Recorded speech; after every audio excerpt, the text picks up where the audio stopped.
Hi friends, welcome back to Vedant creatives. ఈరోజు అయితే ఒక మంచి స్టోరీతో మీ ముందుకు వచ్చినండి. మన ఛానల్ని సబ్స్క్రైబ్ చేయండి. The friendship in the magical forest. ఒక పెద్ద అడవిలో చాలా జంతువులు సంతోషంగా జీవించేవి. ఆ అడవిని మ్యాజిక్ ఫారెస్ట్ అని పిలిచేవారు. ఎందుకంటే రాత్రి అయ్యాక అక్కడ చెట్లు మాట్లాడేవి, పూలు పాటలు పాడేవి, పక్షులు నక్షత్రాలకి కథలు చెప్పేవి.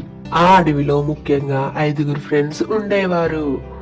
Elephant, monkey, sparrow, tiger, rabbit. ఈ 5 చాలా మంచి ఫ్రెండ్స్. ఒకరోజు అడవిలో మ్యాజిక్ ట్రీ ఎండిపోయింది. ఆ ట్రీ ఆ అడవిలోని జీవనానికి కారణం. అది లేకపోతే నీరు, వర్షం, పూలు అన్నీ పోతాయి. అది తెలుసుకున్న చిన్న స్పారో చింతిస్తూ ఏడుస్తుంది.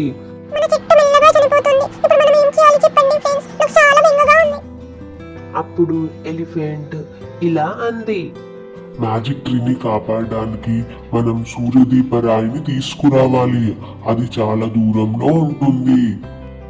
అది గర్జన పర్వతం దగ్గర ఉంటుంది. మనందరం కలిసి దాన్ని తీసుకువద్దాము. అలా అందరూ కలిసి బయలుదేరారు. మొదట వాళ్ళ ముందు పెద్ద నది వచ్చింది. పులి నీటిని దాటడానికి భయపడి వెనక్కి వెళ్ళిపోతుంది. అప్పుడు రాబిట్ ఇలా అంది,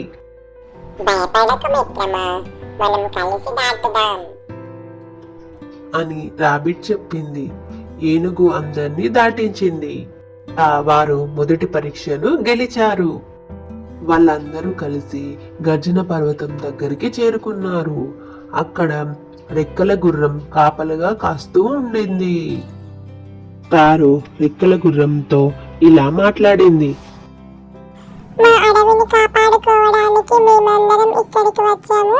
దయచేసి మాకు మీరు ఈ రాయిని ఇవ్వగలరని కోరుకుంటున్నాము.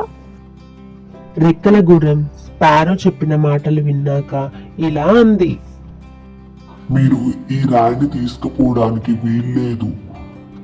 ఈ రాయిని తీసుకుపోవాలంటే మీరు నిజమైన స్నేహితులని నిరూపించాలి.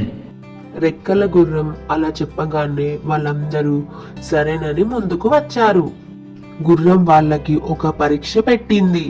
ఒకరు ప్రాబ్లంలో ఉంటే మిగతా వారు హెల్ప్ చేస్తారా లేదా అని చూడాలని అనుకుంది రెక్కల గుర్రం. అప్పుడు రెక్కల గుర్రం ఒక మాయ చేసింది. మంకీని ఒక గుంతలో పడేలా చేసింది. ఏనుగు వెంటనే తన తొండంతో బయటకు లాగింది. స్పారో తన చిన్న చిన్న రెక్కలతో గాలి వీస్తూ మట్టిని దూరం చేసింది. అందరూ కలిసి కాపాడారు. వాళ్ళు ఆ రాయిని తీసుకొని అడవికి బయలుదేరారు. వాళ్ళందరూ ఆ రాయిని చెట్టు దగ్గర ఉంచారు. ఆ రాయి మెరుస్తూ చెట్టుకు కొత్త జీవాన్ని ఇచ్చింది. వర్షం పడింది, పూలు విరిశాయి. ఆ చెట్టు మెల్లిగా పచ్చగా మారింది. అడవి మళ్ళీ మునుపటిలాగానే పాటలతో నవ్వులతో నిండిపోయింది. జంతువులన్నీ ఆనందంతో కేకలు వేశాయి. అప్పటి నుండి ఆ అడవిలో రాత్రిపూట పూలు స్నేహం స్నేహం అనే పాటలు పాడాయి.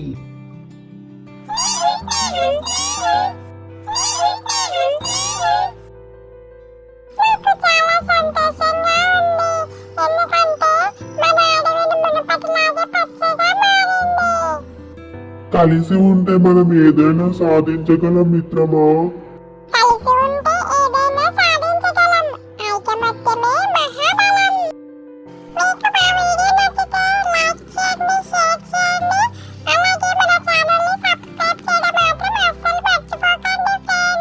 తిరిగి మళ్ళీ ఒక మంచి కథతో మీ ముందుకు వచ్చేస్తాం.